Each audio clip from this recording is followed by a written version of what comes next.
ગીર સોમનાથ, ઉના અને કોડીનાર પંથકમાં પોલીસની મીઠી નજર હેઠળ ખુલ્લેઆમ દારૂના અડ્ડા ધમધમી રહ્યા છે. ખુલ્લેઆમ દેશી દારૂનું વેચાણ થાય છે.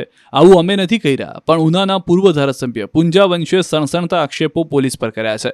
એટલું જ નહીં, પુંજા વંશીએ કોડીનાર પોલીસ પર ગંભીર આરોપ લગાવી દેશી દારૂના ખુલ્લેઆમ વેચાણના વિડીયો પણ શેર કર્યા, જેમાં એક મહિલા બાળક સાથે બેઠી છે અને દેશી દારૂની કોથળીઓ બાળકને રમાડી રહી છે.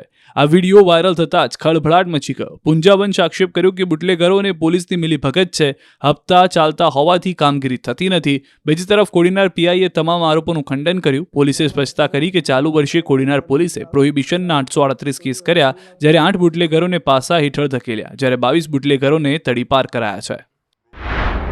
કોડીનાર તાલુકાનું અને ગીર સોમનાથ જિલ્લાનું યુવા ધન જે છે એ બરબાદ થઈ રહ્યું છે, મૃત્યુના મુખમાં ધકેલાઈ રહ્યું છે અને એટલા માટે જિલ્લા પોલીસ કડકમાં કડક હાથે કામ લે. QR કોડ સ્કેન કરો અને ડાઉનલોડ કરો News 18 એપ. મેળવો ગુજરાત અને દેશ દુનિયાની પળે પળની અપડેટ્સ.